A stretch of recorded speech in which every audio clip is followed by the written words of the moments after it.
Hello, welcome to HealthHope. I'm so glad that you've joined us today. My name is Gail McKenzie, and I'm your host. We have a special guest.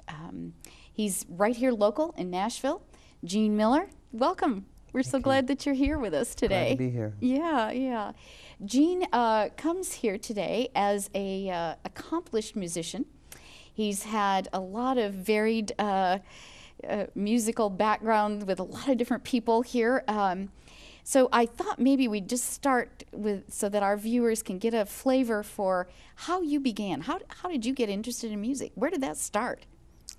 Just from the get-go, my dad was a musician, still is a musician, great singer, great player, bass player, and it was just always around me, you know, and surrounded by it then in your home, huh? Yeah, it was right out of the chute. And my mom was musically gifted. She had a beautiful voice. She used to just, every Saturday morning while she was cleaning the house, she'd put on a stack of Patsy Cline records and sing along. And that's good. And so I was, you know, exposed to it as far back as I can remember. Sure. My dad's drummer gave me a pair of drumsticks, and I just commenced to beat everything in the house that I could turn into a drum set. And you wanted to be. I wanted to be a drummer, I think, but okay.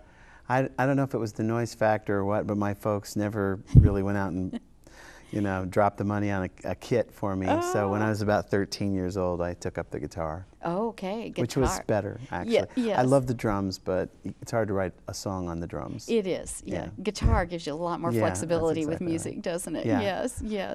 So you started at the age of 13 playing the guitar. Mm-hmm. What happened after that? I mean, how did you actually break into the music industry then? Well, it was interesting. I played only at home and with friends and maybe my girlfriend and her mother. They were my first audience. But in the 10th grade, my German teacher, I kind of got hornswoggled into by a friend of mine performing at the Oktoberfest. I had to perform a full hour by myself with just me and a guitar. Whoa, and a full hour? Yeah, so I put together my best James Taylor and Beatles repertoire and entertained the German class for the Oktoberfest celebration. And that night, there was a girl in our school who was quite the celebrity. She had just won the Miss 17 competition of North America, so she was kind of the star of our high school. And she that night offered me a ride home and held my hand all the way home. So I kind of, from that moment on, took my guitar to school every day. And I said, "This is." It gets you places and does things yes, for you, does. doesn't it? Yes. It's a great door opener. Yes, yes. So that's really great. Yeah. That's exciting. Tell me a little bit about your parents and their religious background. Let's explore that just a little bit. What, did they attend church? Did they, talk about God? What was your exposure to Christianity? My folks took us to church. I remember quite a bit when I was very young. My dad grew up Amish, so really? But he ended up not joining the church. He just couldn't put it all together. And I think the biggest motivation, and I hate to speak for him, I'm kind of just going by some of the stories he's told me. I think his biggest motivation for not joining was he loved music and he wanted to play music, and it's kind of frowned upon. It's kind of hard to fire up an electric guitar. They don't make kerosene powered amps, So, but I think more than anything, he just didn't quite get it. He did believe in the basics of the Bible and Christianity, but couldn't make the connection with what the Amish believed. And so the morning he was supposed to join, he stayed in his room.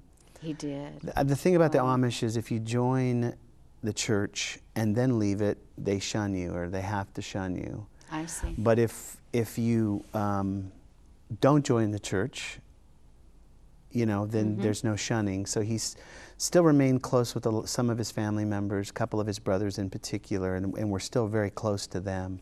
And his parents then. Yeah. Yes. But my dad, the interesting thing about his experience with the Amish was he realized that the decision of faith was my decision. And a lot of parents, I think, sometimes put a lot of pressure on the children because they they don't want to be shamed if their children decide not to believe the way they believe, you know. So I think that my dad realizing that it was my decision, I remember right around the ages of, maybe I was about 7 or 8 years old, I remember them being in the car after church one Sunday and him telling me what he believed about Jesus and about the Bible and about these things. And then he said, and I hope you find it too.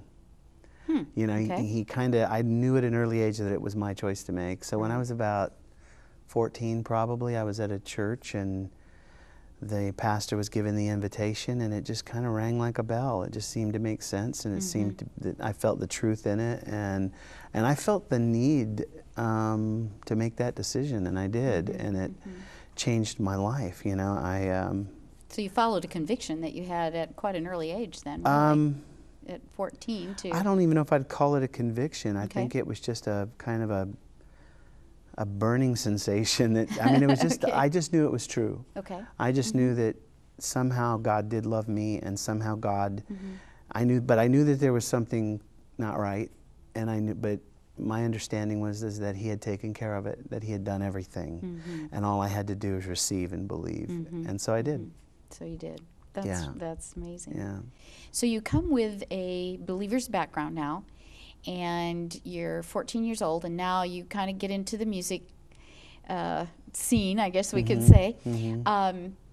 Who did you first perform for? How did you get to be able to perform for somebody on stage, or where did that happen? You know, I told you my first experience in the 10th grade, and then from there I just started getting in bands and going into talent shows and played, you know, my band. I was in a band, and we played my senior year we played the homecoming dance, and then I went to McGavick, and McGavick had a very extensive, this was the first year that McGavick opened, and it had a great music program. It was more like on an almost college level. Wow. So I had the privilege of working with Bobby Jean Frost. She was my music teacher and also the leader of the McGavick Jazz Rock Ensemble, which I got to I got to be the MC and lead singer of that, which was a really great experience in terms of like getting on a stage. I also studied with Kent Cathcart, studied theater arts my junior and senior year, and Kent taught me so much. He was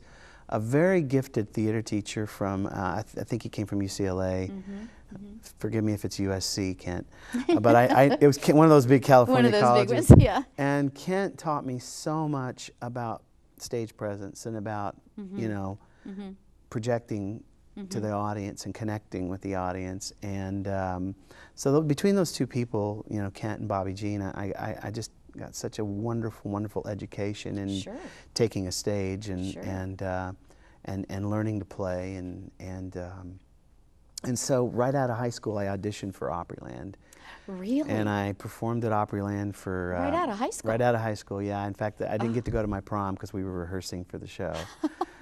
So wow, that's pretty cool. Yeah. So I wore the first season I worked in the country show. And then the second season I went back, and they put me in the country show again, but about midway through the season, the guitar player from the rock show was leaving. His name was Dave Perkins. He was going to go on the road with Vassar Clements, who was a very famous bluegrass musician at the time. So I auditioned. I went over and auditioned for the rock show and got the gig playing guitar and singing, and I was thrilled. It was my first time to really get to play every day. I mean, I was so sorry. Big break, right? It was really a big break. I mean, I really didn't realize, many years later, like in the year 2000, I got to have a lead in a Broadway musical.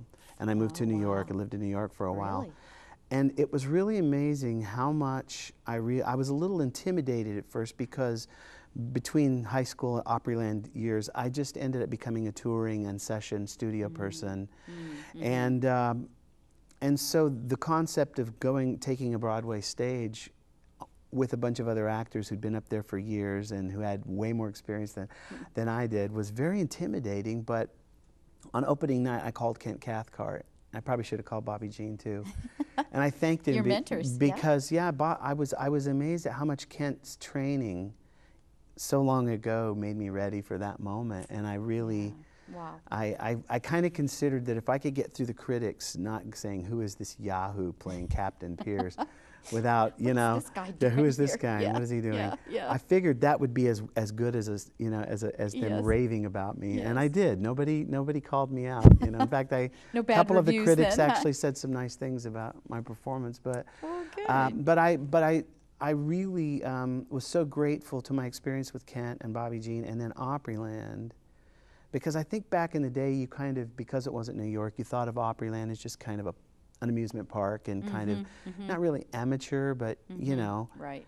And what I was really amazed when I finally did get to New York and see the shows on Broadway was to see how the quality of Opryland was. It was pretty amazing, you know, and it wasn't that far, you know, removed, because in the early days they brought in a lot of people from New York. You know, I was really grateful for that. Yeah, you know. yeah. It seems like the Lord was just kind of leading you and gave you some, you know. Yeah, some good I definitely experiences to feel give you like that depth. God definitely along the way just kept opening the right doors Yeah. at the right time. Yeah. I mean, you know, even the things that didn't happen, that I really wanted to happen, that didn't happen, I later on discovered why it was a good thing that I didn't get that. So I kind of learned That's that a no pretty matter big truth. no matter no matter what happens, which way it goes, to just always trust God and to know that all things work together for good, and that, you know, the good things as well as the bad things. I mean, that's why God is good, is because He even uses the horrendous things that happen to bring good out of them. Some of the tough places. Oh, yeah. Nobody escapes No. those experiences. No. Nobody. No. And I think I used to have this misconception in my belief system that if I was good enough and if I got spiritual enough and, you know, that these bad things, that life would stop happening. And I realized, no. Yeah.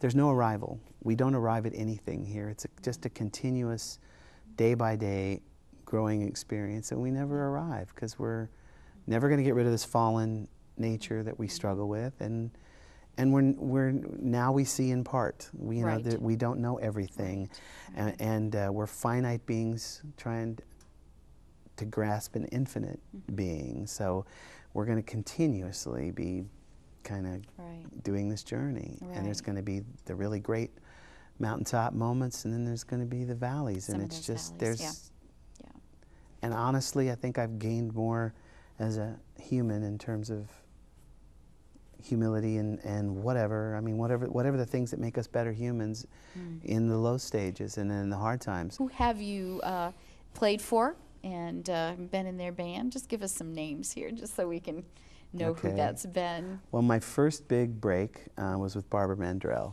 Really? Yeah, okay. I had just scored my first publishing deal as a songwriter with her producer, Tom Collins. Okay.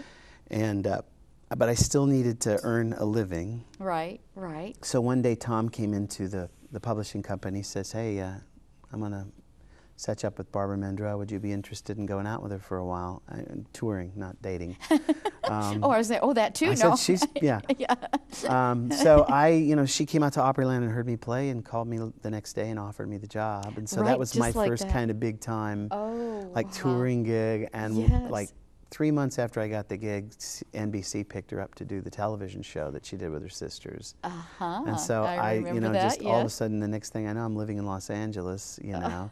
So I did 2 years of Barbara Mandrell and the Mandrell sisters, and toured with Barbara for probably about 4 years in total. And then we were out in Los Angeles, and I'd been really feeling this gravity. You know, I call it gravity. What I really feel, it's that tug or that pull that God usually does to kind of indicate the direction He'd like you to go in. It's kind of like the divining rod, or whatever.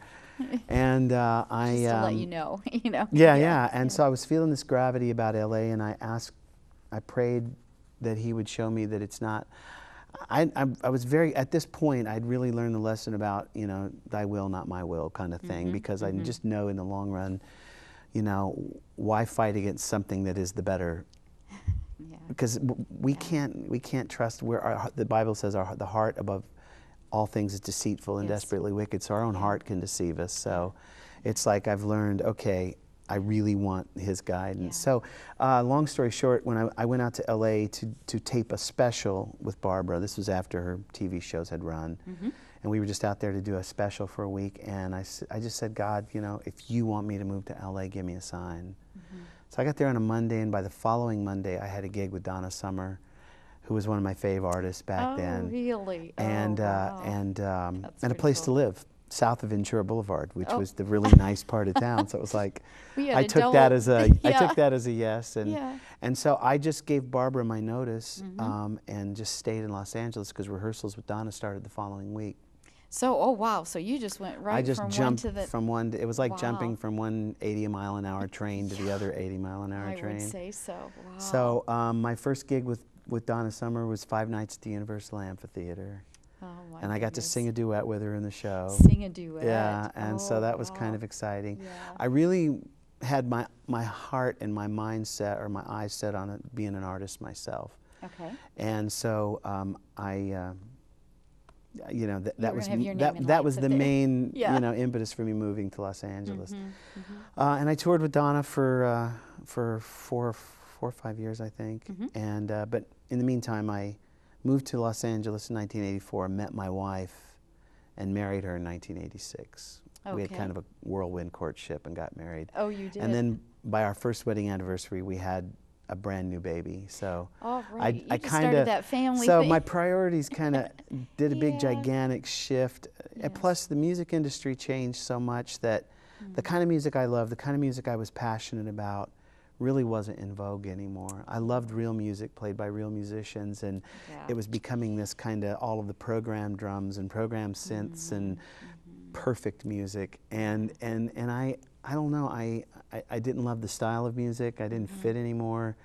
And plus, you know, I've got this son that being a dad meant as much to me as anything. So I kind of made a conscious decision at that point to just do session work.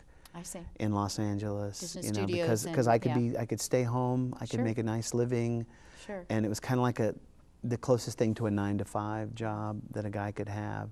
So, you know, that's what I did for like the next 10 years. I just did session work in Los Angeles. What brought you back here then to Nashville?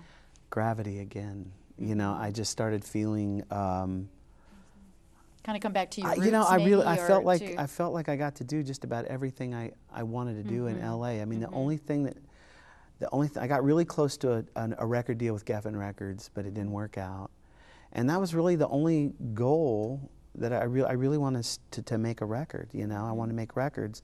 Sure. But it just didn't, you know, the hair was falling out, and that wasn't, you know, I was getting older, and so I just kind of just decided that I would just do the session thing and be there to watch my kids grow up. Now you actually have 3 sons, yeah, right? Now, yeah. okay, 3 sons. We had 2 more boys while we were living in Los Angeles. But your question about moving back to Nashville, you know, when you have children, that really changes your perspective. Yes, it does. Greatly. And you know, we just had the Rodney King riots. We just been through several huge earthquakes. One threw my wife and I 10 feet across the room. Okay. Literally airborne by Mother Earth.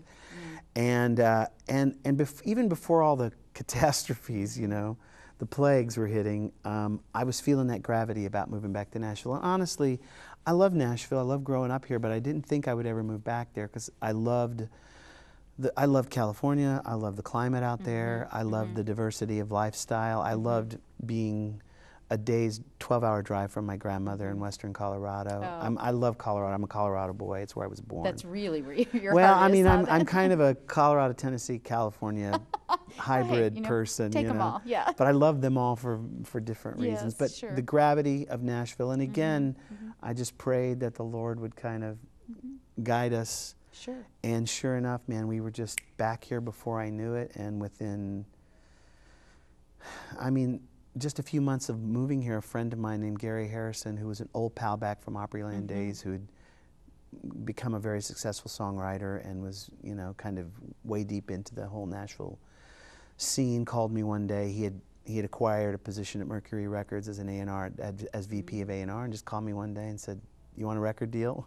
Oh, really? And I'm like, oh, wow, my. I worked my whole career to do this, and I just moved back to Nashville and bang. Wow. Yeah, a couple friends of mine said, please don't tell anybody this has happened for you. You will make several people very angry.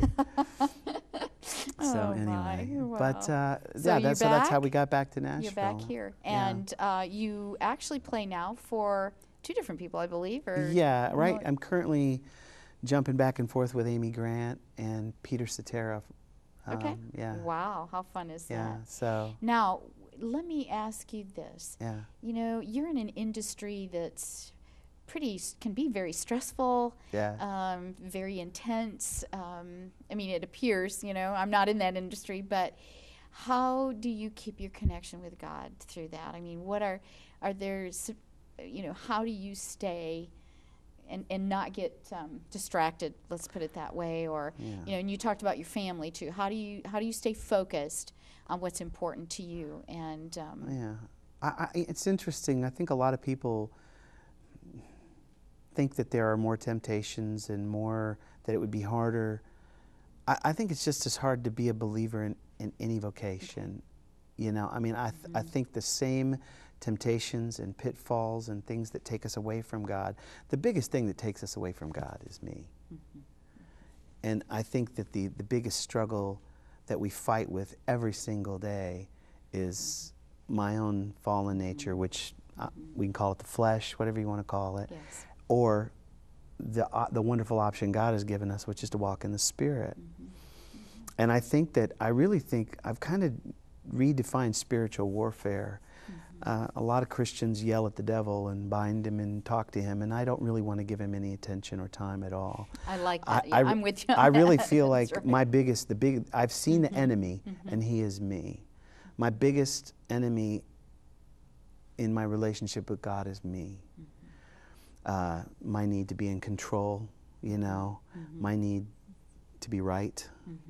You know, all of these things came with the fallen nature, and it was never God's intention for us to possess these things, but the minute we became self-aware, we became self-centered, and that's the biggest enemy, is me. And so I really don't think, if I can just remember every day to surrender myself, and to my, Brennan Manning wrote a book called The Signature of Jesus. It's one of my favorite books. I like that book. I have it in the library. Brennan yes, he's such a deep soul. He is. And he talks about centering. He calls it centering down. I call it rebooting. Yes. Yes. And it's that need, you know, the scriptures say to be continuously filled with the Holy Spirit. And I think that that's because we constantly have this tug of war between ourselves, you know, being in control and wanting to be in control. And, you know, when Jesus said, take up your cross and follow me, for years I just struggled with, like, well, what does he mean? Does he want us to get No, he doesn't want us to get And I finally it dawned on me one day that his whole ministry and the whole thing he's trying to teach us was the only way to live a life close to God and with God is to die to self. And even that takes, we need help with. Because dying to self is one of the, first of all, it's such an abstract concept. How do I die to myself? It is. And sometimes we misconstrue it as this head down, aw shucks, shuffling of the feet, kind of conjured humility. Right. But it's really not that. I think it really is the enabling power. A friend of mine, he's a great Bible scholar and was a pastor for many years. He really redefined grace for me, and there may be a lot of theologians out there that will write you letters and say that I'm but a lot of times when I read the word grace in the Bible, and a lot of Christians and a lot of theologians, they say that grace is God's unmerited favor. Right. But my friend, you know, he lines up a lot of scriptures to support the fact that grace is actually God's enabling ability to be all that he's created you to be and do all that he's created you to do. And when you look at grace from that perspective, you know, unmerited favor is mercy. Right.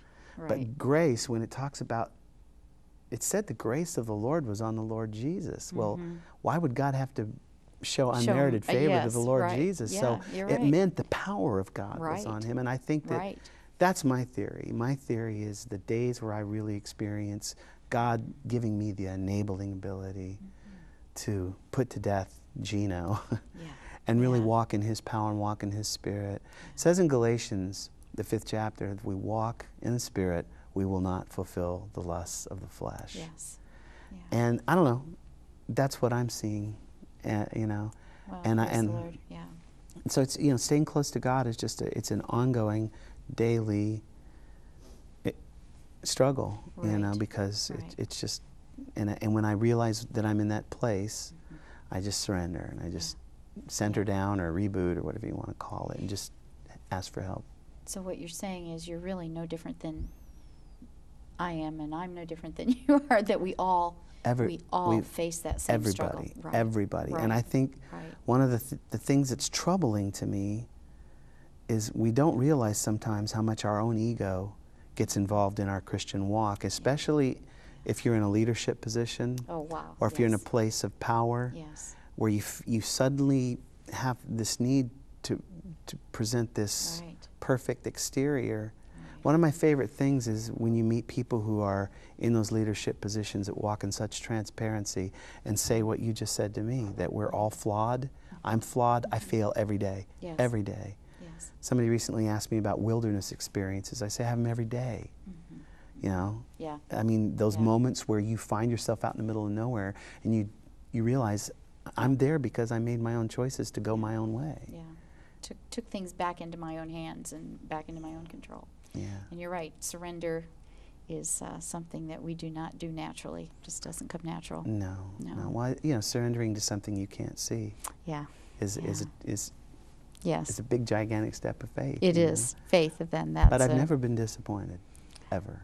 No, he doesn't disappoint us, does he? No. No.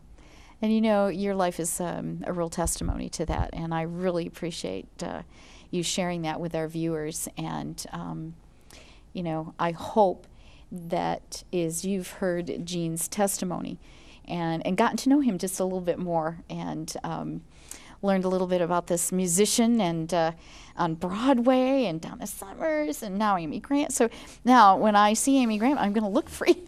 I say, oh, I've met him. I know him. That'll be pretty exciting to just say I know somebody. Anyway, so I just want to thank you for being with us today and for sharing your heart, because I heard it. I heard your heart, and I know it's going to be a blessing to others. So thank you, and may we all learn what you talked about, surrendering every day. Yeah. So thank you for joining us on Health Hope, and remember that health is the goal and hope is the anchor. Thank you.